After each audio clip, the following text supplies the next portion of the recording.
Donc du coup, aujourd'hui, on va rentrer dans le cœur du sujet. D'accord? Aujourd'hui, on va s'intéresser à la fin du fi'l al-mudari', comme on a appris à le conjuguer la dernière fois. Mais le cours le plus important de la formation de grammaire, ça va être tout ce qui va être relatif à l'I'rab. D'accord? Donc on va faire une grosse introduction concernant sa signification, concernant les différentes familles de l'I'rab, à quoi elle correspond, quelle est la différence entre la nature du mot et la fonction d'un mot. Vous allez voir, ça va prendre un petit peu de temps pour pouvoir bien comprendre la question de l'I'rab en arabe et comment faire des analyses grammaticales. D'accord? Mais du coup, dans la première partie du cours, Inch'Allah, on va s'intéresser au fi'l al-mudari'. D'accord? Lundi, si mes souvenirs sont bons, on avait traité le début, donc on avait fait l'introduction sur le fi'l al-mudari'.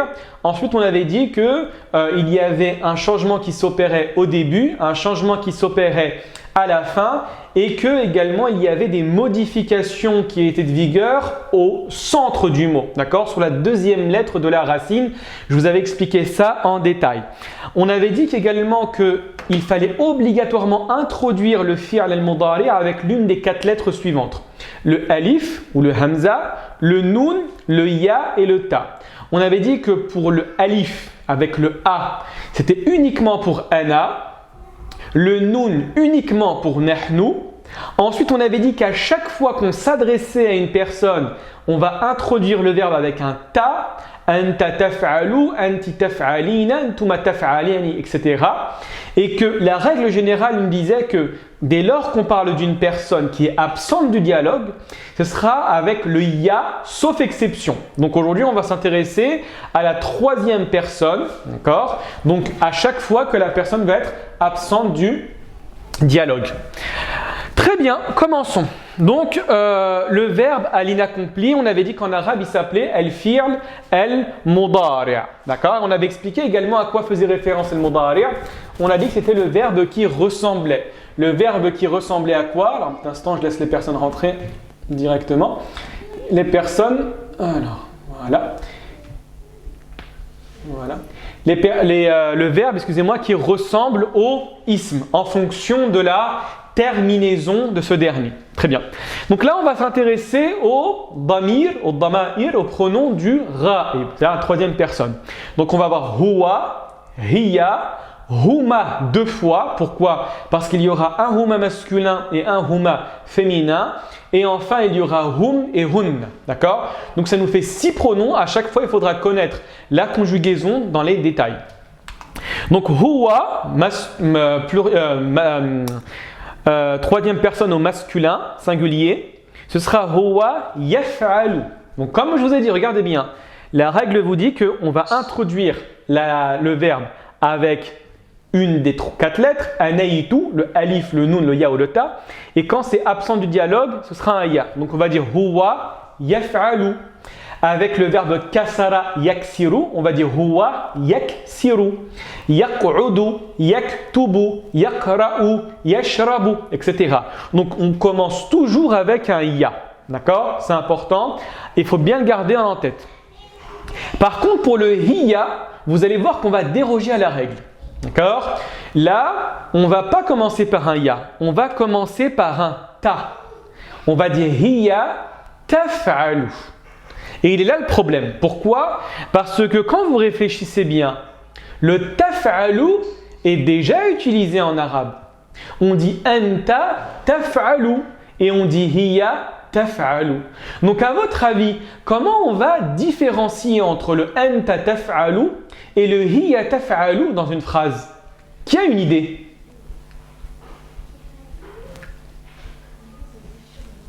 À votre avis, qu'est-ce qui va dire que ce sera elle a fait et ce ne sera pas tu as fait dans une phrase?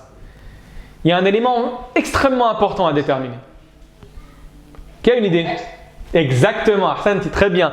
C'est le contexte. Effectivement, c'est le contexte qui va nous aider à déterminer quelle est la signification du terme.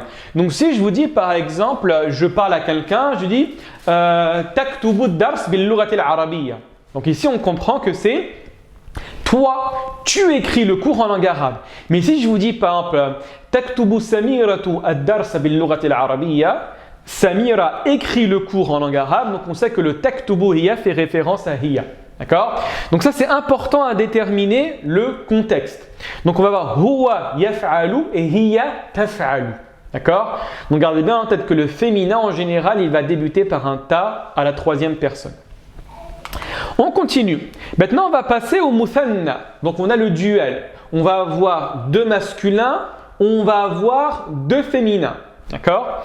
Pour les deux masculins, ce sera huma yaf'alani, huma yakulani, huma yashrabani, huma yakhrujani, huma yadrusani, etc. Donc qu'est-ce qu'on fait? On garde la racine trilitère, fa'ala. On rajoute un ya parce que c'est du masculin et c'est la troisième personne. À la première lettre de la racine, je mets une soukoun, comme je vous avais dit. Et enfin, la terminaison, ce sera ani. D'accord? Ça, il faut bien le garder en tête. En général, le duel en arabe, sa terminaison, c'est ani.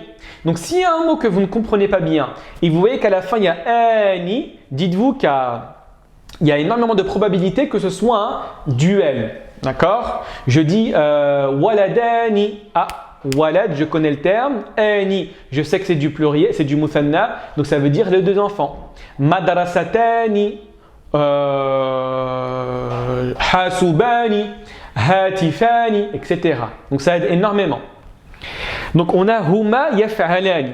Par contre, pour le féminin, il suffit de suivre la règle du hiya. Hiya, on a dit que ça commençait par un ta. Donc on va dire quoi au féminin? Muthanna, on va dire huma taf'alani. Et c'est exactement la même chose qu'avec antuma. On avait dit antuma taf'alani, vous deux vous faites. Et là, huma taf'alani, c'est également elles deux, si je peux dire avec la petite faute, elles deux font. D'accord? Donc également, c'est le contexte qui va nous aider à déterminer où se trouve le muthanna du muthanna également, mais au mukhatab, c'est-à-dire à la deuxième personne. D'accord? Donc là, c'est important de revenir au contexte et de comprendre. Pour information dans les textes, dès lors qu'il y a une ambiguïté, une difficulté à saisir la véritable signification de la phrase, on va vous mettre le damir. On va vous mettre si c'est antuma ou c'est huma pour bien comprendre la phrase. D'accord? Ça aide énormément. Donc je recommence, on a huwa yaf'alu, hiya taf'alu, huma yaf'alani, huma taf'alani. Ensuite, on va avoir, c'est facile, c'est exactement la même chose qu'on a vu précédemment, le hum. Hum, pluriel masculin. Et le pluriel masculin en arabe, on a dit ça commence à partir de 3 jusqu'à l'infini. Donc ce sera hum yaf'aluna. D'accord? Gardez bien en tête que antum, c'est taf'aluna. Là, hum yaf'aluna. La différence entre les deux termes, c'est le ya et le ta. Le ta quand je m'adresse à quelqu'un, le ya quand la personne est absente du dialogue, ce qu'on appelle en arabe al-ghaib. D'accord? Hum yaf'aluna. Et enfin, vous avez le hunna, qu'on a dit la semaine dernière, plutôt lundi, qu'il était mabni, c'est-à-dire qu'il était invariable. Lui va également commencer par contre par un ya. D'accord? Contrairement aux deux féminins précédents. Le féminin singulier et le féminin duel. Hiya et huma, ça commence par un ta. Par contre, le hunna, il va également commencer par un ya. Donc on va dire hunna yaf'alna, hunna yakulna, hunna yashrabna, hunna yadrusna. Et antunna tadrusna, taf'alna, takhrujna, ta'kulna, etc. D'accord? Donc du coup, là, on a fini l'ensemble de la conjugaison au mudari'. Je vais vous la répéter une dernière fois et essayez-vous dans votre tête, ou peut-être à l'oral, à la faire avec moi. C'est extrêmement important. Moi, je vous conseille sincèrement de ne pas hésiter à le faire à la maison, à l'oral, à voix haute. D'accord? Si vous ne faites pas comme ça, si vous comprenez vaguement la conjugaison, ce sera très difficile. Tout d'abord, pour comprendre la lecture, quand vous allez lire un texte, pour comprendre véritablement à qui fait référence le verbe qui est conjugué. Et deuxièmement, pour pouvoir formuler des phrases, tout simplement. Si on ne maîtrise pas la conjugaison, on va mettre le verbe conjugué d'une mauvaise manière et on va mal se faire comprendre. D'accord? Donc je recommence. On a ana af'alu, nahnu naf'alu, anta taf'alu, anti taf'alina, antuma taf'alani, antum taf'aluna, antunna taf'alna. Après on a huwa yaf'alu, hiya taf'alu, huma mudhakkar masculin, yaf'alani, huma muannath féminin, taf'alani, hum yaf'aluna wa hunna yaf'alna. D'accord? Si vous conjuguez le verbe comme cela, je vous promets que vous allez faire énormément de progrès dans la lecture en langue arabe. Très bien. Alors, avant on va passer aux exemples et ensuite, Inch'Allah, je vous poserai des questions pour savoir si vous avez véritablement compris, s'il y a des notions qui doivent être réexpliquées. Donc, on a certains exemples. Regardez, qu'est-ce que j'écris en face de vous? On a « Adrusul arabiyyata kulla yawmin ». À votre avis, dans cette phrase-là, tout d'abord, et c'est assez simple, où se trouve le fi'l al-mudari'? Ayna huwa al-fi'l al-mudari'? Qui peut me dire?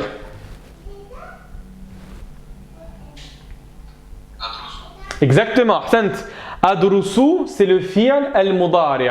Et à votre avis, il est conjugué avec quel damir? Avec nahnu, antum, hum, ana, avec quoi? Exactement. Ahsantum. Il est conjugué avec ana. Très bien. Pourquoi? Qui peut me donner la réponse?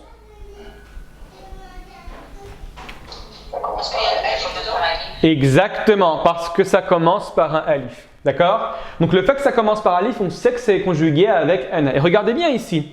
Nous, on avait dit ana af'alu. Donc fatha, sukun, fatha. Mais regardez ce verbe-là. C'est darasa yadorusu. D'accord? Donc darasa yadorusu, c'est étudier.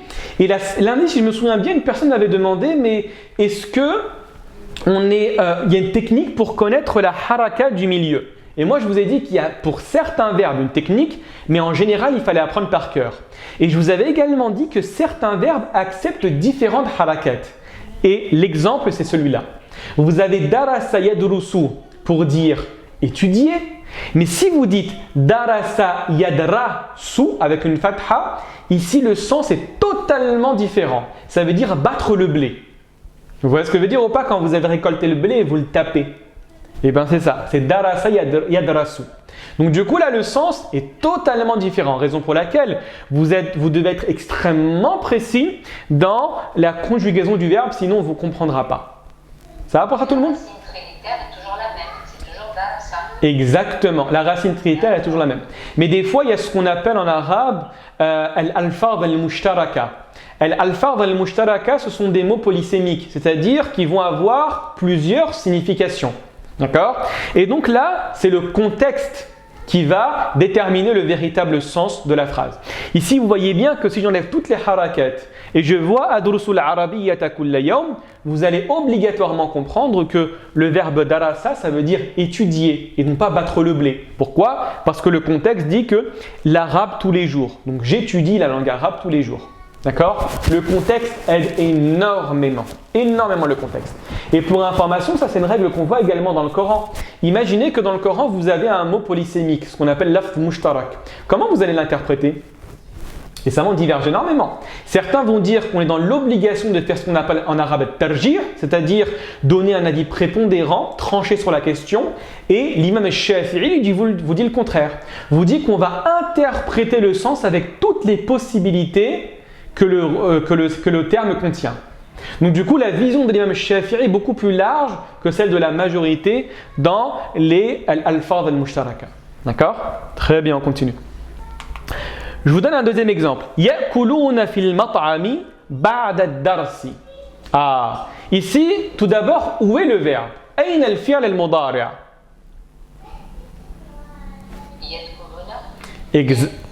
Ahsanti. Ya'kuluna. À votre avis, il est conjugué avec quel damir? Hunna. Tu es sûr? Hunna? Avec hum, exactement. Regardez bien en tête que la terminaison una à la fin, c'est quand c'est conjugué avec hum. D'accord? Et donc là, on voit que puisque ça commence par un ya, c'est forcément la troisième personne. Et effectivement, c'est hum. Donc on voit ici qu'on n'est pas dans l'obligation d'écrire huma. On dit ya'kuluna fil mat'ami ba'da ad-darsi et on comprend largement la phrase. Très bien, on continue, Inch'Allah. Ensuite, vous avez naskunu fil madinati al-munawwarati. Ayn al-fi'l al-mudari'? Très bien. Huwa musarrafun ma'a ayyi damir. Il est conjugué avec quel damir? Exactement. Comment tu as su? Avec le noun. Exactement. Ahsanti. Vous voyez que puisque c'est conjugué avec le noun, la racine trilitaire, c'est quoi ici à ton avis? Sakana. Exactement. La racine trilitaire, c'est sakana. Donc on a rajouté le noun. Donc on va dire sakana yaskunu. Donc là, c'est naskunu, effectivement. Donc sakana yaskunu, c'est habiter. Naskunu fil madinati al-munawwara. Nous habitons à Médine. Ahsanti, très bien. On continue, Inch'Allah. Taktubu Samiratu kitaban an Faransa. Ayn al-fi'l al-mudari'?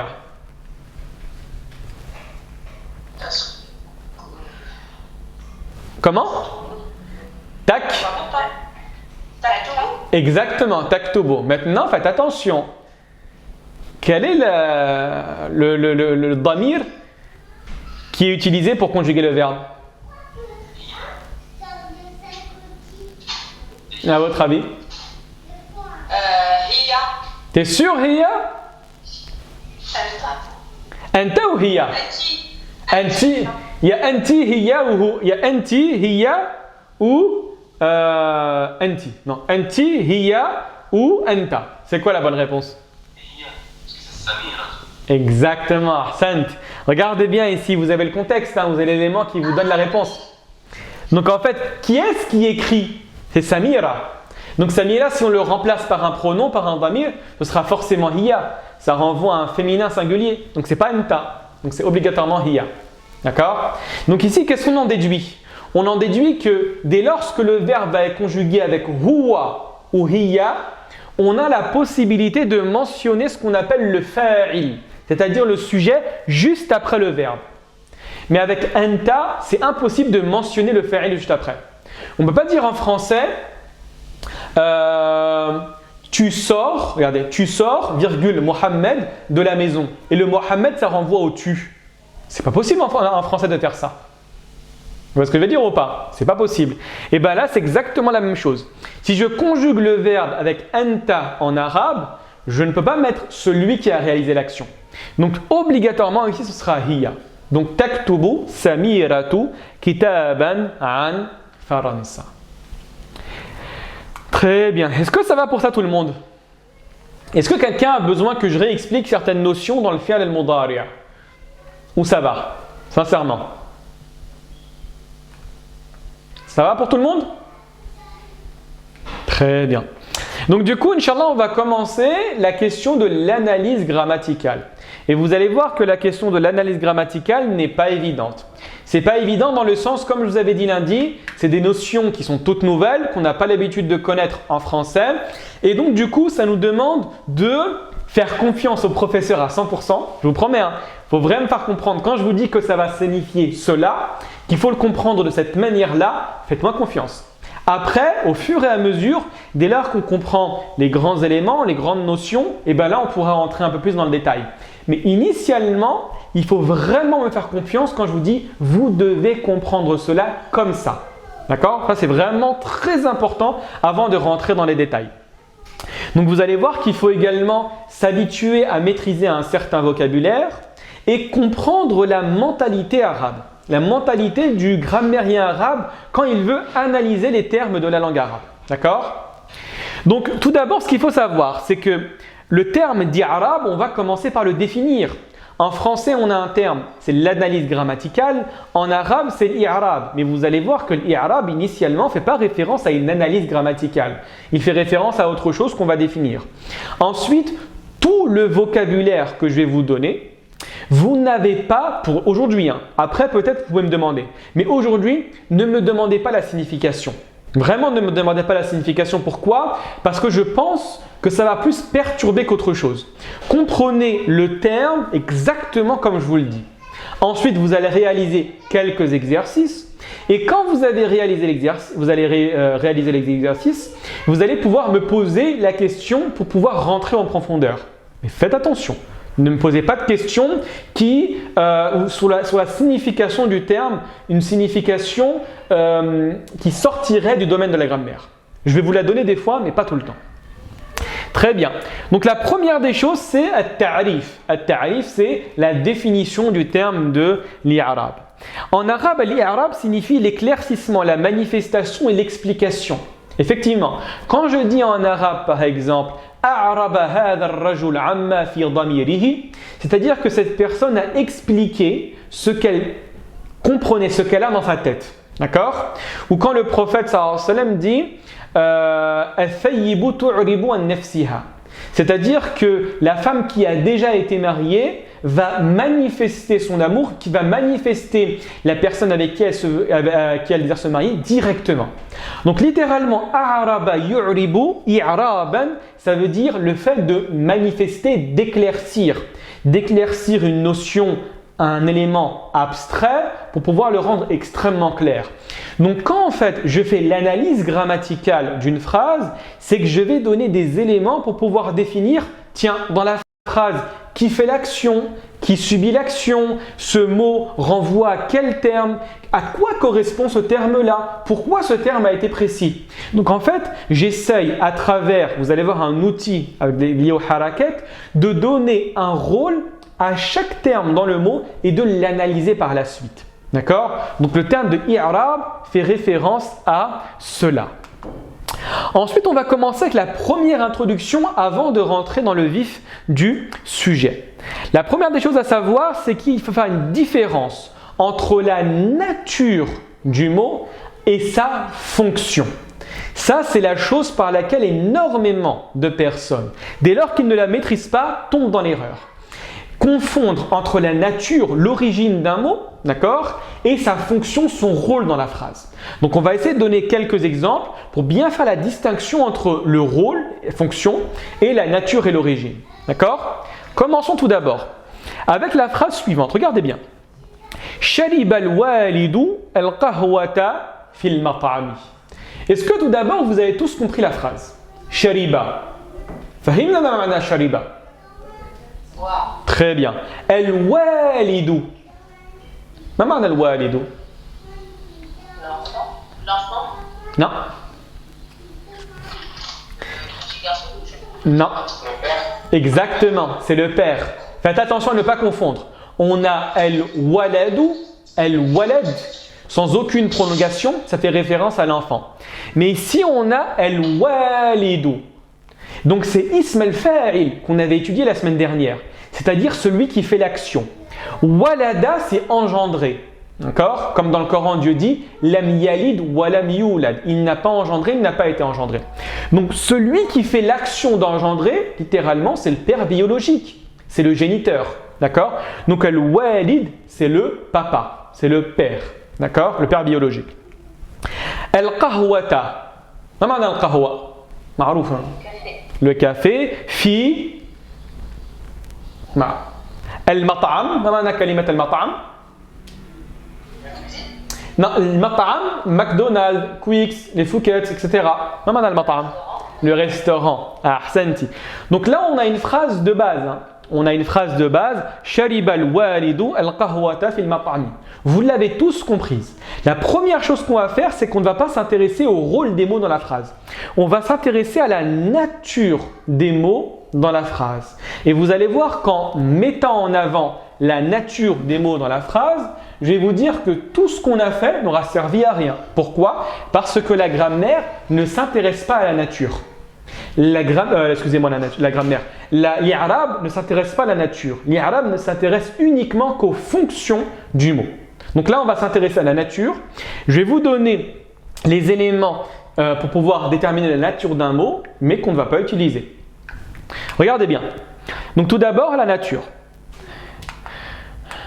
Quand je mis shariba, shariba c'est un fi'l mardi. C'est vrai ou pas? C'est un verbe au passé qu'on a appris à conjuguer.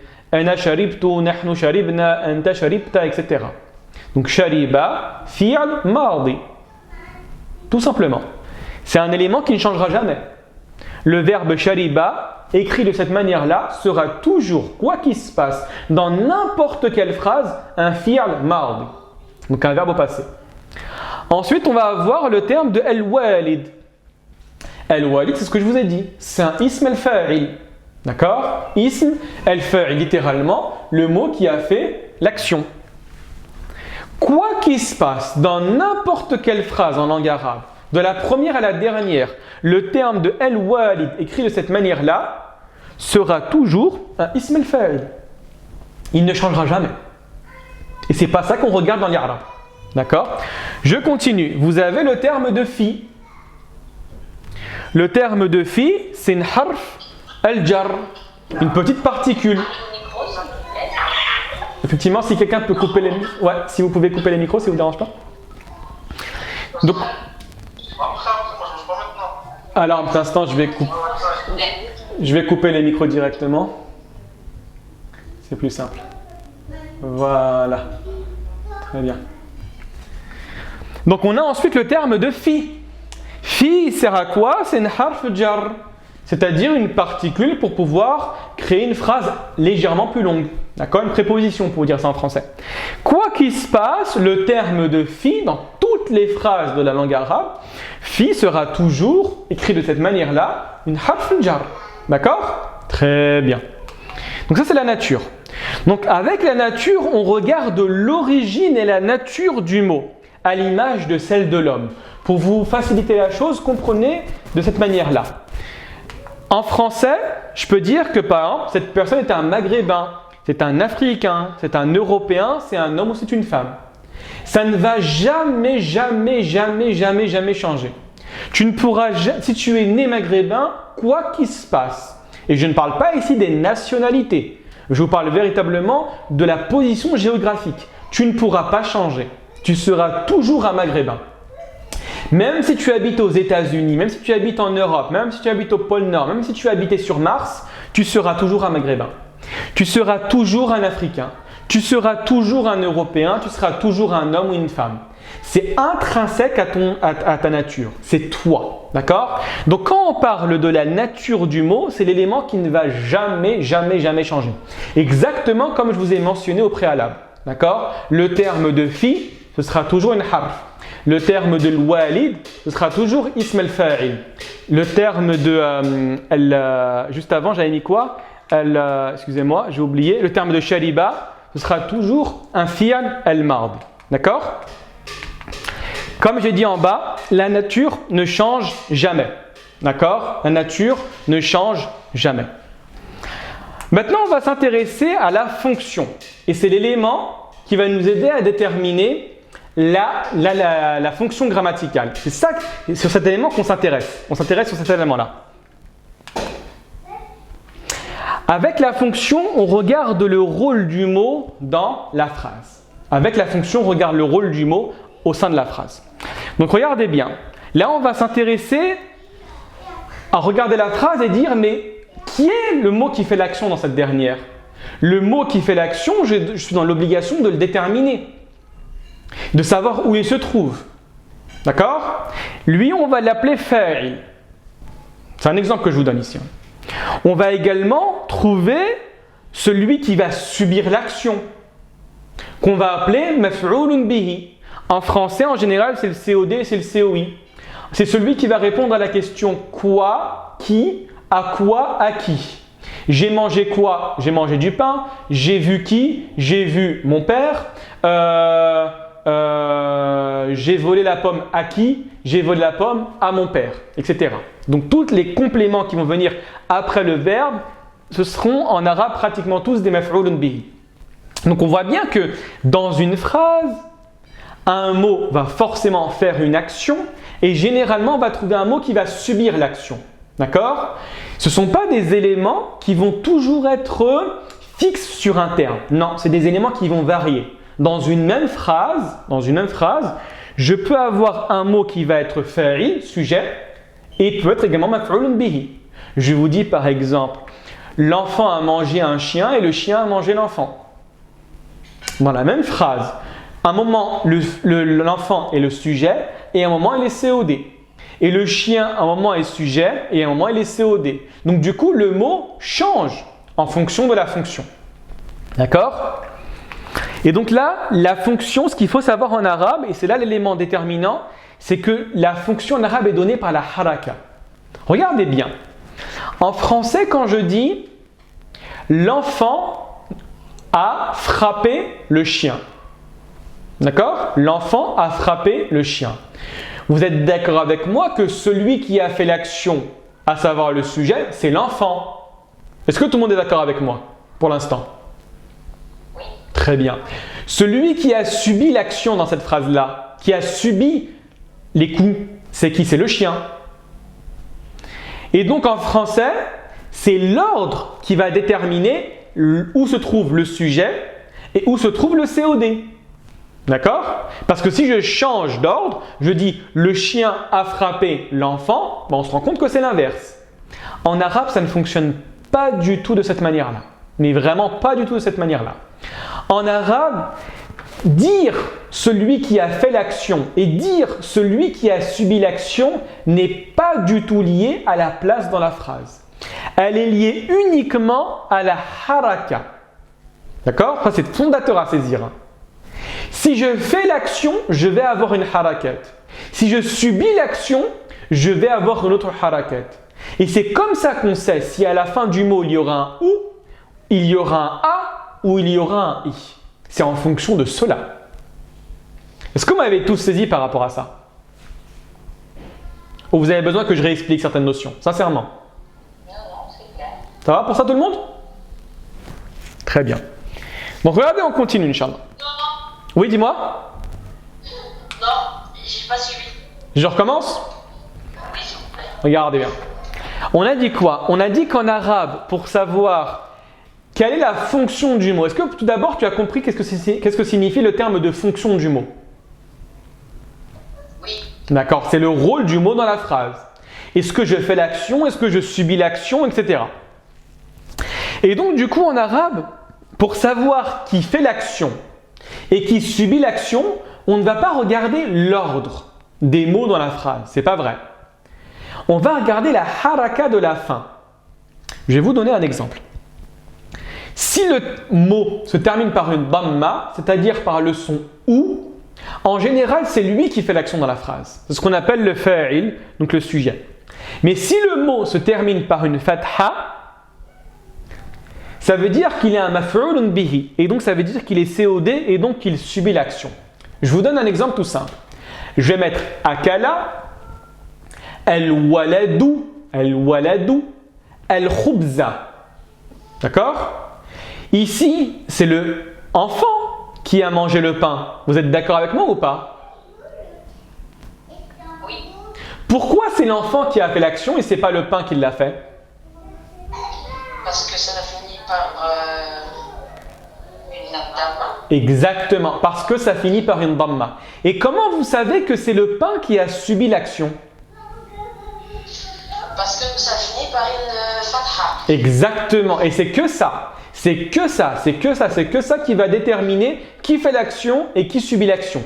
Raison pour laquelle, si je fais exactement la même phrase et je dis akala al-walada al-khubzu, ça veut dire quoi? Le pain a été mangé par l'enfant. Non, Non? non. Ça veut dire que le pain a mangé l'enfant. Ah, le pain a mangé l'enfant. Exactement.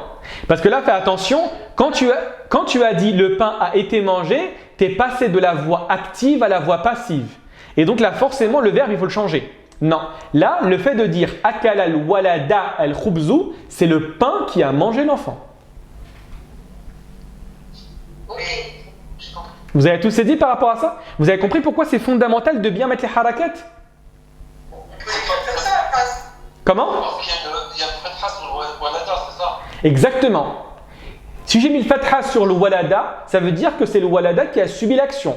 Si je mets la damma sur le khubz, ça veut dire que c'est le khubz qui a fait l'action. Et donc du coup, je change radicalement la phrase. Ouais, tout à fait. Vous avez saisi ça ou pas? Mais elle est correcte la phrase que vous avez faite, on peut le dire comme ça? Elle est correcte. Mais imagine que par exemple, tu parles à quelqu'un et tu te parles comme ça. Et dire, mais qu'est-ce que tu me racontes? Un pain est venu et est en train de manger un enfant. Tu m'as saisi ou pas? Il va dire, mais qu'est-ce que tu racontes? Eh bien, c'est exactement là, et là le problème. Tu vois? En fait, la phrase est bonne, hein, mais le problème, c'est qu'on ne va pas te comprendre. Donc, le souci, c'est de bien mettre la damma où il faut, la fatha où il faut et la kasra où il faut. D'accord? Et c'est ça l'Arab. D'accord? C'est ça l'Arab. Mais c'est ce que vous disiez, les mots, ça n'a pas d'importance, le sens dans lequel ont été mis les mots. On n'aurait pas dû dire akala, al-khubzu, al-walada. Exactement. Regardez bien toutes les possibilités que je peux avoir. Je peux dire akala al-waladu al-khubza. Je peux dire al-waladu akala al-khubza. Je peux dire al-khubza al-waladu akala. Je peux dire al-waladu al-khubza akala al-waladu akala al-khubza. Je peux dire al-khubza akala al-waladu. Vous vous souvenez la dernière fois quand je vous avais dit que les Arabes c'est comme des Legos? C'est exactement ça. Là, c'est vrai que c'est exactement ça. Dans le sens où tu prends les parties, tu peux les mettre où est-ce que tu désires, d'accord? Et tant que tu respectes bien la damma, la fatha, la kasra, le sukun, tu peux faire ce que tu veux. Et donc, tu peux modeler ta phrase comme tu le désires. Parce qu'il y a une nuance. Hein. Au niveau de la phrase de base, on prend la phrase extrêmement simple. Akala al-waladul khubza. Donc, vous avez tous compris que c'est l'enfant qui a mangé le pain. Mais si je mets par exemple au début al-walada, virgule, akala al-waladu, virgule, akala al-khubza. Ça va avoir une petite nuance dans la phrase. Ça va être beaucoup plus fort que de dire akala al-waladu al-khubza. Gardez bien en tête la distinction que je vous avais expliquée la dernière fois entre la phrase verbale et la phrase nominale. La phrase nominale sert à marquer une certaine stabilité. Tandis que la phrase verbale, c'est quelque chose qui est relatif au temps. Donc, c'est un élément qu'on va mentionner, une phrase que l'on va dire qui va s'inscrire à un certain temps, dans un certain temps. Tandis que la phrase nominale, c'est comme une règle que tu veux inscrire. Vous voyez ce que je veux dire ou pas? Donc, il y a une petite nuance. Et également, si tu commences par mentionner le maf'ul bihi, c'est-à-dire l'objet qui a subi l'action, et tu repousses le sujet, c'est implicitement pour mettre l'accent sur le maf'ul bihi. Le pain, l'enfant l'a mangé. Vous voyez ce que je veux dire ou pas? Donc il y a une petite nuance. Il y a une petite nuance. Raison pour laquelle, également ce qu'il faut savoir quand vous lisez la Fatiha, regardez bien. Alhamdulillahi Rabbil Alamin, Ar-Rahman Ar-Rahim, Maliki Yawmiddin. Après c'est quoi? Iyyaka na'budu wa iyyaka nasta'in. On commence par le maf'ul bihi. Littéralement, quand vous regardez la traduction, c'est quoi? C'est toi, virgule, que nous adorons. C'est toi, virgule, à qui nous demandons secours. Pourquoi on a commencé par le maf'ul bihi, on a repoussé le fa'il? C'est ce qu'on appelle en arabe al-hasr. Al-hasr, c'est quoi? C'est pour délimiter l'action uniquement dans un domaine. C'est-à-dire pour circonscrire l'action qui a été mentionnée, ici l'adoration et la demande d'aide, uniquement à une personne. C'est la raison pour laquelle, quand vous regardez la traduction, il y a écrit quoi? C'est toi seul que nous adorons et c'est toi seul à qui nous demandons secours. Mais quand on regarde dans le Coran, il n'y a pas écrit le mot seul. Hein. Il n'y a pas écrit. On l'a déduit à travers le renversement, le bouleversement grammatical que nous avons réalisé. Plutôt que le Coran a réalisé, bien évidemment, ici. D'accord? Donc, iyyaka, c'est le maf'ul bihi. Na'budu, c'est le verbe. Et dans le verbe, le fa'il est présent. Donc en fait, il y a des raisons, mais ces raisons, on ne les étudie pas dans la grammaire, on les étudie dans ce qu'on appelle le balagh, la rhétorique. Vous m'avez suivi par rapport à ça, tout le monde ou pas? Oui, c'est très clair. Par contre, j'ai une question à vous poser par rapport à ça. Dans le cas où la phrase n'est pas vocalisée, vous avez une petite combine pour connaître la fonction des mots ou pas? On va la voir, effectivement, on va la voir. Alors en fait, moi ce que je vous dis initialement ici, c'est toutes les choses qui vont, toutes les phrases qui vont déroger à la règle. Mais en général, dès qu'on va avoir une phrase, on va dire, allez, à 90% des cas, hein, ce sera toujours verbe, fi'l, fa'il, sujet, et ensuite le maf'ul bihi. Donc quand on prend la phrase, regardez la phrase d'avant. Pardon, alors ça va être ici, je crois.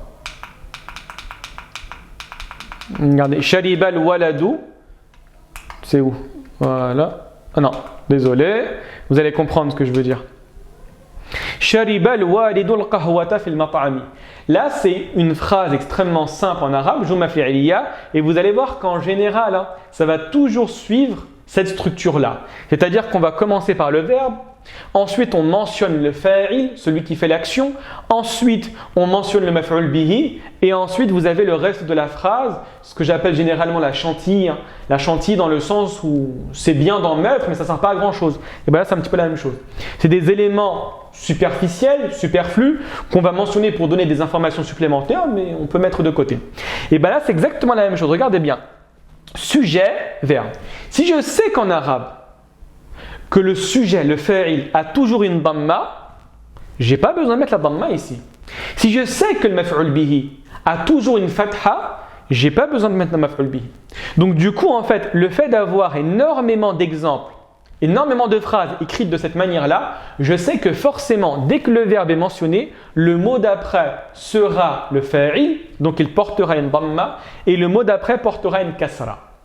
Et après également, c'est lié à la logique. Hein. Regardez bien ici. Même si je dis que j'inverse, il y a le verbe boire. Il y a un homme, il y a le papa, il y a le café. Vous comprenez tous que c'est le père qui boit le café et ce n'est pas le café qui boit un homme. Vous m'avez saisi un petit peu ou pas? Donc en fait, les deux éléments qui vont permettre de lire sans harakat, c'est tout d'abord le respect de l'ordre que je vous donne et la deuxième des choses, c'est la logique. D'accord?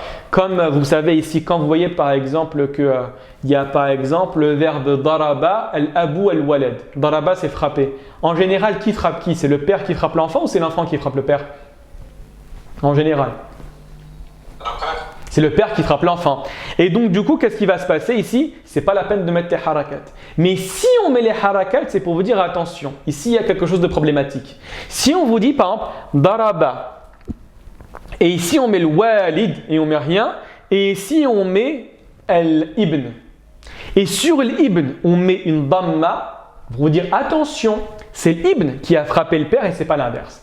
Mais vous allez voir hein, au fur et à mesure, parce que là je sais ce que je vous raconte, c'est pas très évident.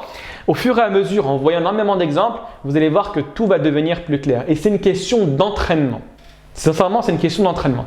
Plus vous vous entraînez à lire, à appliquer les règles, à les comprendre, plus vous allez lire sans harakat.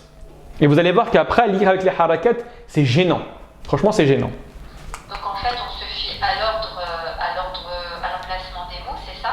Selon un certain ordre, et puis au sens des mots pour pouvoir déduire la fonction des mots, c'est ça? Exactement, effectivement. Le sujet qui est complémentaire. Exactement. En général, c'est ça. En général, c'est toujours fi'l, verbe, fa'il, sujet, maf'ulun bihi, complément. Et on regarde également le sens des verbes, le sens du verbe, et donc qui en général fait cette action-là et qui subit cette action-là. Si vous voyez le verbe manger, vous voyez pain et vous voyez professeur, bah vous savez que c'est le professeur qui mange le pain et ce n'est pas l'inverse. D'accord? Donc ça aide énormément. Les verbes doivent toujours être vocalisés ou eux aussi ils ont exactement, c'est pas obligatoire? Alors pour information, pour les verbes, c'est les premiers mots qu'on dévocalise. Pourquoi? Bah oui, parce qu'on a appris déjà la conjugaison. Et pour information, les verbes, alors le verbe au passé, le fi'l mardi, lui est mabni. Mabni, ça veut dire qu'il est invariable, il ne changera jamais. Si vous avez appris convenablement la conjugaison, ça ne changera jamais. Tandis que le fi'l mudari, lui, va changer des fois. Il va changer, donc en général, on va laisser un petit peu la vocalisation, mais plus vous avancez en lecture, plus on enlève la vocalisation, hein, parce que c'est tout à fait normal. On va laisser uniquement la lettre du milieu. Vous savez, la lettre qui peut changer, c'est celle-là qu'on met en général dès qu'il y a un doute ou dès que le verbe est difficile. D'accord? Mais au fur et à mesure, on supprime tout. Hein. Mais vraiment, on supprime tout. D'accord? De rien, plaisir. Très bien. Donc on continue, Inch'Allah. Donc la fonction, on a dit que avec la fonction, on regarde le rôle du mot dans la phrase, fa'il, maf'ulun bihi, et on a dit que la fonction est donnée par la haraka. Et vous allez voir, je vais vous donner quelques exemples. Très bien, on continue. Regardez bien. Donc al-walidu ici, c'est le fa'il. Ça, c'est un mot à noter. Hein. Vraiment un mot à noter, le terme de fa'il. Fa'il, c'est celui qui fait l'action. Donc c'est le sujet, à ne pas confondre avec ism al-fa'il. Là, c'est pas évident. Il faut que tout le monde comprenne. On avait dit ism al-fa'il la dernière fois, C'est dès lors qu'on prenait une racine trilitère et on créait à partir de cette racine trilitère un mot pour dire celui qui fait l'action. Malaka, malik, kharaja, kharij, kataba, katib, sakana, sakin. Mais ça, cette construction-là, elle rentre uniquement dans la nature du mot, dans l'origine du mot. Vous m'avez saisi ou pas? Quand je dis que par exemple, rahima, ça veut dire faire miséricorde, rahim, c'est le miséricordieux, celui qui fait miséricorde. Vous êtes d'accord avec moi qu'on ne va pas regarder sa fonction dans la phrase. On va regarder seulement l'origine du mot, sa nature. Et on va dire que ce terme-là, c'est le terme pour dire celui qui fait l'action de, mais indépendamment d'une phrase. Vous êtes d'accord avec moi ou pas? Sûr? Oui, donc en fait, ce que tu veux dire, enfin ce que j'ai compris, c'est qu'un mot peut être ism al-fa'il, mais dans une phrase, il peut tout autant subir l'action que porter l'action. Exactement, c'est exactement ça. Le ism al-fa'il, par exemple, le walid ici. Initialement, c'est un ism al-fa'il, ça veut dire celui qui a donné naissance à un enfant. D'accord? Mais dans une phrase, il peut être maf'ul bihi. Si je dis que par exemple, j'ai vu le père de Mohammed, je vais dire ra'aytu walida Mohammed. Et donc on voit ici que le walida dans la phrase, son origine, sa nature est un ism al-fa'il. Par contre, sa fonction, c'est un maf'ul bihi, c'est pas un fa'il. Et inversement, mahmoud, c'est un ism maf'oul, c'est-à-dire c'est un mot qui subit l'action. Mais dans une phrase, mahmoud peut être fa'il. Mahmoud est sorti de l'école, kharaja mahmoudun min al-madrasati. Donc faites attention, en analyse grammaticale, en i'rab, on regarde uniquement la fonction et surtout pas l'origine et la nature du mot. D'accord? Gardez bien ça en tête. Donc al-walid dans la phrase, c'est le fa'il, celui qui fait l'action, et on vous a dit que celui qui fait l'action, le fa'il, il va toujours porter une dhamma. D'accord? Ensuite, on a al-qahwata. Al-qahwata, c'est ce qu'on appelle en arabe le maf'ulun bihi. Celui qui subit l'action, celui ou la chose qui subit l'action. Vous êtes d'accord avec moi que dans la phrase shariba al-walidu al-qahwata fil mat'ami, c'est que le café a été bu. C'est lui qui a subi l'action. Donc, puisqu'il a subi l'action, on va lui donner le signe du mot qui subit l'action, à savoir la fatha. D'accord? Vous avez tous compris pourquoi du coup on a mis une fatha sur le qahwata et on n'a pas mis une dhamma? Tout le monde a saisi? Oui. Ça va? Très bien. On continue, Inch'Allah. Donc maintenant, deuxième élément à savoir, c'est les familles religions des mots. Alors ça, c'est pas quelque chose que vous avez trouvé dans un livre. Pas du tout, vous n'avez jamais trouvé ça comme ça, mais c'est pour faciliter la chose. Je mets famille fait religion parce que certains vont comprendre plus facilement avec le terme de famille, d'autres vont mieux comprendre avec le terme de religion. Tous les mots en langue arabe, initialement, sont divisés en deux grandes catégories. Les mots qui ont une famille, qui ont une religion, et les mots qui n'ont pas de famille, qui n'ont pas de religion. En gros, les mots qui sont soumis à l'i'rab et des mots qui ne sont pas soumis à l'i'rab. D'accord? Ce qu'on pourrait traduire en français par les mots variables et invariables. D'accord? Donc, il y a énormément de mots en arabe, la quasi-majorité des mots en arabe rentrent dans la catégorie du mot arabe. C'est-à-dire qu'ils vont rentrer dans l'une des 4 familles religions. Mais vous avez certains mots qui n'ont aucune famille, qui n'ont aucune religion et dont l'analyse grammaticale va mettre de côté. On ne s'intéresse pas à ces termes-là. D'accord? Donc ici, tout ce que je vais dire va seulement concerner les mots qui sont soumis à l'i'rab et donc qui vont rentrer dans l'une des 4 familles. D'accord? Donc je vais vous donner la signification des 4 familles, leur emblème, d'accord? Leur emblème prioritaire, d'accord? Parce que vous allez voir que en fonction de la nature du mot et principalement en fonction du nombre, si c'est un duel, si c'est un pluriel régulier ou irrégulier, des fois l'emblème d'appartenance à la famille religion va changer. Je vais vous expliquer ça en détail après, Inch'Allah. D'accord? Très bien. Donc comme je vous ai dit, en arabe, il existe 4 grandes familles religions pour la kalima. D'accord? Donc pour la kalima, ici comprenez Principalement deux choses. Le verbe au mudari' et le ism. D'accord? Le ism et le fi'al.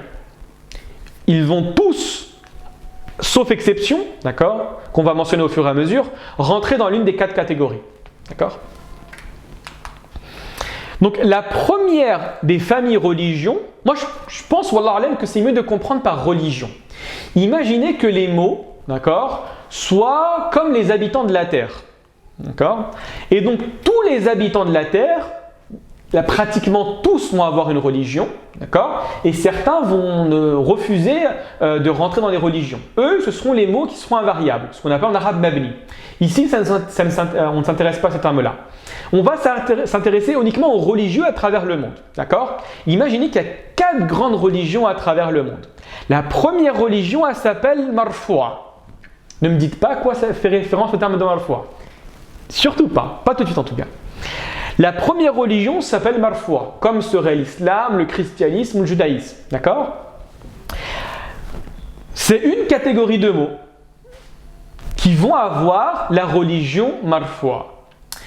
Mais pour être perçu comme étant adepte de la religion marfoua, tu dois forcément avoir un élément qui te dit que tu es dans cette religion-là. Exactement comme chez nous. Si je vois une personne dans la rue qui marche avec une kippa, elle est de quelle religion? À votre avis? C'est simple ou pas? Avec une kippa, alors avec une kippa, en général, elle est juive. Hein. En général, elle est juive. D'accord? Très bien. Je vois une femme qui marche dans la rue avec un voile. En général, je me dis qu'elle est quelle religion? Musulmane. Très bien. Je vois une personne marcher avec une soutane et une grande croix. Je me dis qu'en général, elle est chrétienne. D'accord? Donc, c'est un élément extérieur, extrêmement clair, flagrant, qui me dit je rentre dans quelle religion. D'accord? Donc, nous, on va voir exactement la même chose avec les mots en langue arabe. D'accord? On regarde les mots. Et on va voir que la première religion s'appelle marfoua. D'accord? Et ce marfoua va avoir un emblème. Son emblème principal, l'élément déterminant, c'est la dhamma. Donc je pars du postulat suivant. Je me dis que je vais analyser tous les mots dans une phrase. À chaque fois que je vois qu'un mot porte une dhamma, je dis qu'il rentre dans la catégorie du marfoua. Aussi simple que ça. À la même image que si j'ai 100 personnes dans une pièce et on me dit « S'il te plaît Mounir, est-ce que tu peux me mettre tous les juifs d'un côté, tous les chrétiens de l'autre, tous les musulmans de l'autre ?» Je commence par les juifs, je regarde toutes les personnes qui ont des kippas. Vous allez ici. D'accord? Toutes les personnes qui vont avoir des voiles, vous allez ici. Toutes les personnes qui vont avoir des croix, vous allez là-bas. De la même manière, c'est exactement la même chose, mais de manière initiale. Et vous allez voir que des fois, malheureusement, exactement comme chez les êtres humains, on va avoir des mots qui vont avoir des signes apparents extérieurs, mais le cœur n'y est pas. En islam, comment on appelle celui qui manifeste une croyance, mais qui la conteste intérieurement? Un hypocrite. Et bien chez les mots, vous avez des hypocrites également. Wallah, c'est la même chose. Des mots qui vont avoir un signe extérieur en disant moi je suis de cette religion-là, mais en fait c'est pas vrai. C'est des menteurs, d'accord? Parce qu'il y a un élément qui va faire en sorte qu'ils refusent l'application de ce signe-là dans cet environnement-là. Donc il faut connaître les signes de l'hypocrisie. Et le prophète alayhi salatu wa sallam te donne des signes de l'hypocrisie également. إذا حدث كذب وإذا اؤتمن خان وإذا خاصم فجر وإذا وعد أخلف, etc. 4 signes de l'hypocrite. Et bien nous, c'est exactement la même chose dans les mots. Vous devez apprendre des signes pour détecter est-ce qu'il fait véritablement partie du marfou ou bien est-ce que c'est un hypocrite. D'accord? Regardez, si je vous donne la phrase suivante. Taktubu samiratu kitaban an faransa. Ne cherchez pas la nature du mot. Regardez uniquement la fonction. Est-ce qu'il y a des mots qui sont de la catégorie du marfoua ici? Exactement. Lequel? Taktubu. Exactement. C'est aussi simple que ça. Donc taktubu, on va dire quoi? Grammaticalement, quand je fais l'analyse grammaticale, je vais dire que taktubu, c'est un fi'al mudari' marfou'. Et comment tu as su que le terme était marfou'? À cause de quoi? Exactement. Donc le terme entier, c'est quoi? Fi'lun mudari'un marfou' bi ad-damma. Là, tu as fait l'analyse grammaticale entière du verbe. Ensuite, tu vas dire Samira. Samira, lui ici, il va être fa'il marfou' bid-damma, mais on le verra plus tard. D'accord? Mais effectivement, il est marfou'. Et comment je sais qu'il est marfou'? Je dois mentionner le signe extérieur de sa religiosité. Je vais dire marfou'un bid-damma, tout comme je vais dire qu'il est juif à cause de la kippa, musulman à cause d'un voile ou chrétien à cause de sa croix. La croix, la kippa, le voile, la barbe, tout ce que vous voulez, l'élément extérieur, c'est un signe qui renvoie à la religiosité. D'accord? C'est exactement la même chose. Donc la première catégorie, c'est marfou'. Est-ce que vous avez tous compris la première religion famille? Oui, mais moi j'ai une question. Ça va? La damma, c'est toujours à la fin, c'est bien ça? Toujours. Alors effectivement, c'est une très bonne question. L'élément qui va déterminer la religiosité, la famille, c'est la dernière haraka. Donc ici, dans le bout, ici le tout, ici le ban, ici le an, et vous allez voir que celui-là, ça ne marche pas. Et ici le alif, faransa, et vous allez voir qu'ici, ça ne marche pas aussi. D'accord? Comme je vous ai dit, gardez bien en tête qu'il y a des mots qui sont soumis à l'i'rab, et il y a des mots qui n'ont pas de religion, qui n'ont pas de famille, et qui ne sont pas soumis à l'i'rab. D'accord? Mais là, ce que je ne comprends pas, c'est qu'il est où en fait l'intérêt de ces familles-là? On va le voir après, Inch'Allah. En fait, ça vient au fur et à mesure. D'accord? Il y a un intérêt, hein? Il y a un intérêt. C'est que, franchement, je n'ai pas envie de l'expliquer après. Tout de suite, plutôt. Je vais l'expliquer après, Inch'Allah, si on a le temps. Mais il y a bien évidemment un intérêt. Très bien, on continue. Ensuite, vous avez la deuxième religion. Ils ont le droit, hein, ils ont le droit d'avoir des religions. La deuxième religion, c'est la religion mansoub. D'accord? On a la religion marfou' et on a la religion mansoub. La religion mansoub va également avoir un emblème. Vous êtes d'accord avec moi? L'emblème de cette religion, c'est pas la damma, c'est la fatha. D'accord? Donc je pars du postulat suivant. Je lis n'importe quelle phrase en langue arabe. Dès lors que je vois un mot ou un verbe au mudari', parce qu'on a dit que le fi'l au mardi, ana fa'altu, fa'alna, fa'alta, fa'alti, etc., lui était mabni, c'est-à-dire qu'il n'est pas soumis à l'i'rab. Je vois n'importe quel verbe et je vois n'importe quel ism, dès lors qu'il porte une fatha, hop là, je dis que toi tu es considéré comme mansoub. Aussi simple que ça. D'accord? Regardez la phrase que je vous donne. Shariba al-walidu al-qahwata fil mat'ami. Est-ce qu'il y a un terme qui est mansoub ici? Qahwata. Exactement, ça très bien. Comment tu sais que le terme est mansoub? C'est le maf'ul bihi. Effectivement, mais comment tu sais qu'il est mansoub? À la fatha. Tout simplement, exactement. Est-ce qu'il y en a un autre? Shariba, est-ce qu'à votre avis, il rentre Shariba dedans? Ah oui, bah voilà, dès lors qu'il y a une fatha. Très bien, mais j'ai dit quoi tout à l'heure? J'ai dit qu'il y a des mots qui sont soumis à l'i'rab et il y a des mots qui ne sont pas soumis à l'i'rab, qu'on appelle des mots mabni, invariables. Shariba, c'est un fi'l mardi, un verbe au passé, à l'accompli. Donc du coup, même s'il y a une fatha, ça ne marchera pas pour lui. Ça va par rapport à ça ou pas tout le monde? Vous avez compris ce que je viens de dire ou pas? C'est uniquement les verbes au passé que... Non, il y en a plusieurs. Il y en a plusieurs. Ah, ok. Il y a une catégorie en fait. L'une des premières choses que tu vois en grammaire, quand c'est un approfondissement de la grammaire, tu vois ce qu'on appelle al-i'rab ou al-bina.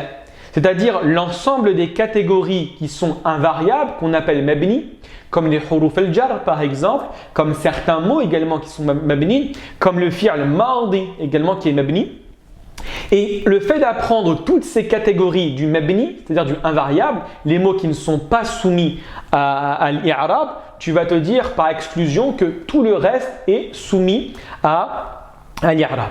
C'est exactement comme si tu étais policier par exemple et on te dit que tu as le droit de contrôler tout le monde, sauf celui qui a une plaque verte. corps diplomatique. T'as le droit de contrôler la plaque diplomatique?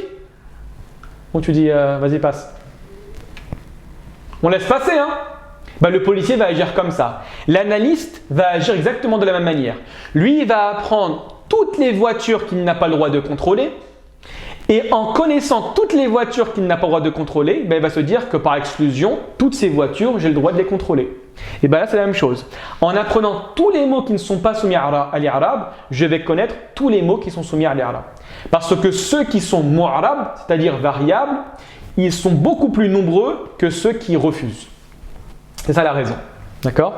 Donc, partez du principe que dès lors que vous allez voir un fi'l madi, c'est la première catégorie la plus simple, il n'y a pas d'analyse grammaticale. On dit la mahalla lahu min al-i'rab.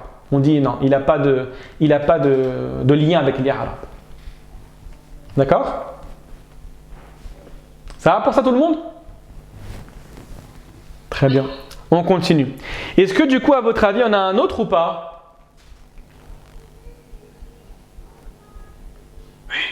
Il est où? Est-ce qu'il y a un autre mansoub ici ou pas? Non, on n'a pas d'autre mansoub. Ah, il n'y a pas d'autre mansoub. On a notre famille. Effectivement, il y en a des autres, effectivement. Est-ce qu'il y a un marfou' dans la phrase? Tu vois, c'est tout, hein? Exactement. Al-walidou, lui, est marfou'. Pourquoi il est marfou'? Pardon? Pourquoi le walidou est marfou'? Il finit par une dhamma. Exactement. C'est la seule réponse qu'il faut donner en ce moment. Parce que le mot finit par une dhamma. C'est que ça, il ne faut pas chercher midi à 14h. D'accord? Très bien, on continue. Vous avez la troisième catégorie, la troisième famille religion. D'accord? C'est ce qu'on appelle le majrour. Le majrour, lui, va également avoir un signe, un emblème. Ça va être la kasra. D'accord? Et gardez bien en tête, la kasra sur les mots qui acceptent l'analyse grammaticale. D'accord?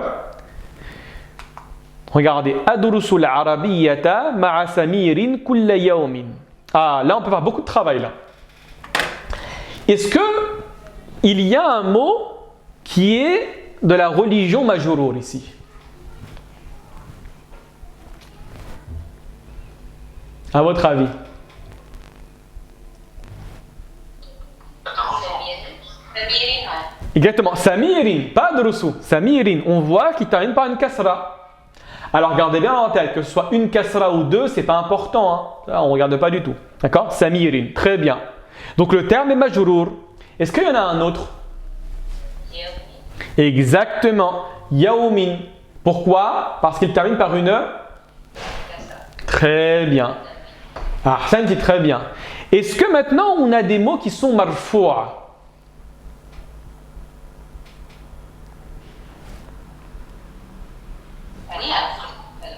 Exactement, adrusu. Effectivement. Pourquoi il est marfou'a?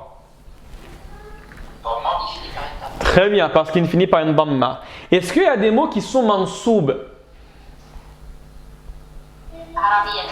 Exactement. Pourquoi il est mansoub? Il finit par une dhamma. Exactement. Est-ce qu'il y en a des autres? Exactement. Ma'a, on aurait pu dire effectivement qu'il rentre dans la catégorie du mansoub. Le problème, c'est que lui est invariable. Il est mabni. D'accord? En général, gardez bien ça en tête. Vous voyez les tout petits mots. Et quand je dis petits mots, c'est-à-dire qui ont que deux lettres. Ma'a, ila, min, an, ala. Exactement. Et les huruf al-jar, exactement. Et bien les huruf al-jar vont être considérés pour la plus... tous les huruf al-jar sont considérés comme mabniya. C'est-à-dire qu'ils n'ont pas la mahalla laha min al-i'rab. Elles n'ont pas de place dans le domaine de l'analyse grammaticale. Donc ma'a, c'est vrai qu'en apparence, elle est mansouba. Le problème, c'est que ça ne marche pas. Est-ce que vous avez un autre mot qui est mansoub? Exactement. Kulla. Kulla ici est mansoub. D'accord? Il est mansoub, effectivement. Pourquoi ça marche sur ma'a? Je vous ai dit tous les petits mots n'ont pas de fonction grammaticale. D'accord? Pourquoi ça marche sur ma'a et ça ne marche même pas sur kulla? On peut dire kullu, kulli. Exactement. Et pourquoi, à ton avis? Pourquoi à votre avis? Il y a combien de lettres dans kul? Il n'est pas mabni. Comment? Il n'est pas mabni, comme là. Pourquoi il n'est pas mabni? Il y a la shidda, non? Exactement, il y a la shadda. Donc du coup, il y a 3 lettres. Hein. C'est kaf, lam, lam. Et pour information, quand on veut savoir est-ce que le terme rentre dans la catégorie du harf ou bien il rentre dans la catégorie du ism, on doit se poser la question, est-ce qu'il accepte alif lam? Est-ce qu'il accepte le tanwin? Donc effectivement, le terme de kul accepte le alif lam et accepte la tanwin. Donc du coup, il sera considéré comme un ism. Donc en général, il sera mu'arab, c'est-à-dire qu'il va être soumis à l'analyse grammaticale. D'accord? Donc là, il est mansoub. Exactement, il est mansoub. Donc je répète, regardez bien en face de vous. Vous avez ici marfou' à cause de la dhamma, al-arabiyyata mansoub à cause de la fatha, ma'a, on a dit mabni, gardez bien en tête le terme de mabni, samirin majrour à cause de la kasra, kulla mansoub à cause de la fatha, yawmin majrourun bil kasra. D'accord? Moi, je vous conseille vraiment de prendre des termes, de prendre des pages du Coran, de prendre des livres et d'essayer d'appliquer tout ce que je viens de dire. Forcément, vous allez tomber dans des erreurs des fois. Pourquoi? Parce que des fois, il y a certains mots qui, des fois, on pense qu'ils sont mansoub parce qu'ils se terminent par une fatha, mais c'est faux. Parce qu'il y a quelque chose d'autre qui va se manifester. Je vous donne un exemple, le terme de al-muslimuna. La dernière haraka, c'est quoi? C'est une fatha. Et on peut dire, bah tiens, ça s'arrête par une fatha, et bien c'est mansoub. Ici, ça ne marchera pas. Il faudra mettre en avant une deuxième règle. Mais essayez au moins de comprendre le terme de marfour correspond à quoi, mansoub correspond à quoi, majrour correspond à quoi. Et à partir de là, vous allez comprendre énormément de classifications qui vont nous aider par la suite à lire sans harakat. Parce que c'est la première étape, celle-là. La deuxième étape, c'est de savoir quel mot rentre dans la catégorie du mansoub, quel mot rentre dans la catégorie du marfour, dans le majjoum et dans le majrour, etc. On va le voir au fur et à mesure. Très bien, on continue. Ensuite, on voit la quatrième catégorie, quatrième famille religion, c'est ce qu'on appelle le majzoum. Alors, petite note à garder en tête pour le majzoum, c'est qu'il ne sera applicable uniquement sur les verbes. Il est applicable que sur les verbes. Et donc, quand je dis verbe, verbe au mudari', d'accord? Vous ne pouvez pas trouver un ism majzoum. C'est pas possible. D'accord? Donc, al-jazm ou le majzoum sera que pour le fi'l al-mudari'. Regardez bien. Lui, son emblème est la soukoun. D'accord? Donc, je prends n'importe quel mot en arabe. Je tombe sur un verbe, je vois que ce verbe-là porte une soukoun, que ce verbe-là accepte l'analyse grammaticale avec une soukoun, directement je me dis que c'est un fi'l majzoum. Et c'est assez rare. Pour information, c'est assez rare. Regardez la phrase en face de vous. Lam adrus al-arabiyyata fil madrasati.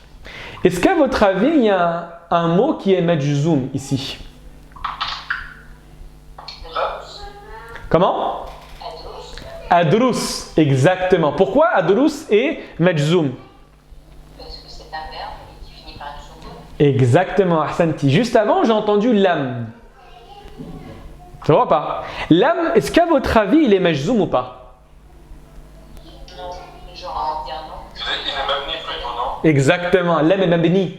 Regardez, c'est une petite particule, elle a 2 lettres, donc elle ne rentre pas dans l'analyse grammaticale. Donc on va dire que lam est la mahalla laha min al-i'rab. D'accord? Elle n'a pas de statut grammatical.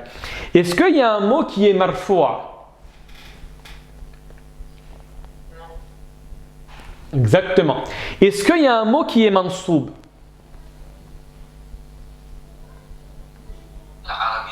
Exactement. Al-arabiyyata est mansoub. Est-ce qu'il y a un mot qui est majrour? Madrasati. Exactement. Al-madrasati. Al-madrasati. Très bien, ahsantum. Dernière petite chose avant, je crois que la fin. Alors, je ne sais pas, il est quelle heure à l'instant? Ah oui, effectivement. Dernier élément, après, Inch'Allah, on poursuivra demain. Regardez bien. C'est la règle générale qu'on va essayer de développer un peu plus demain, Inch'Allah. On a appris les 4 grandes familles, les 4 grandes religions. Donc on a le marfou' avec la dhamma initiale, on a le mansoub avec la fatha initiale, on a le majrour avec la kasra de manière initiale et on a le majzoum avec le soukoun. La dhamma, la fatha, la kasra et le soukoun, gardez bien ça en tête, ce sont les éléments fondamentaux pour déterminer la famille de quelqu'un. La religiosité d'un certain mot. Mais ce ne sont pas les seuls signes. Vous êtes d'accord avec moi ou pas? Il n'y a pas uniquement la kippa qui va me dire que la personne est juive. Il n'y a pas uniquement le voile qui va me dire que la personne est musulmane. Et la croix pour me dire que la personne est chrétienne. Ce sont des éléments extrêmement répandus qui vont vous parler de la religiosité d'une personne. Mais par contre, si j'ai une femme en face de moi et un homme en face de moi, les signes vont varier. Vous êtes d'accord avec moi? On ne va pas appliquer un signe de la religiosité sur un homme et le même sur celui d'une femme. Ça va varier. Donc du coup ici, le mot va avoir son signe de sa religiosité en fonction des fois du genre et en fonction du nombre. Et c'est là la chose la plus difficile. C'est que par exemple le terme musanna au duel, quand il sera marfou', ce ne sera pas la dhamma. Et quand il sera au pluriel, ce ne sera pas la dhamma. Le terme, par exemple, qui est mansoub au singulier, c'est une fatha. Mais quand il est au musanna, ce sera totalement différent. Quand il est au pluriel masculin, ce sera autre chose. Et quand il est au pluriel féminin, malheureusement, ce sera autre chose. Donc du coup, ce qu'il faut savoir, c'est que vous, aujourd'hui, vous devez connaître les 4 grandes familles, les principaux signes pour accéder à ces grandes religions, la dhamma pour le marfou', la fatha pour le mansoub, la kasra pour le majrour et la soukoun pour le majzoum. Ensuite, demain, Inch'Allah, on va s'intéresser à quels sont les termes qui vont rentrer dans la famille, quelles sont les fonctions plutôt, qui vont rentrer dans la famille du marfou', quelles sont les fonctions qui vont rentrer dans la famille du mansoub et du majrour, et enfin, comment déterminer le signe du marfou', mansoub, majzoum et majrour au singulier, duel et pluriel. Et dès qu'on a vu ce tableau-là, dès qu'on verra, Inch'Allah, ce tableau-là, vous allez vous rendre compte que vous allez pouvoir analyser la quasi-majorité des textes en arabe en connaissant leurs fonctions. Ça va par rapport à ça tout le monde ou pas? Barakallahu fikum à toutes et à tous. Ben écoutez, sincèrement, barakallahu fikum tout d'abord pour votre présence.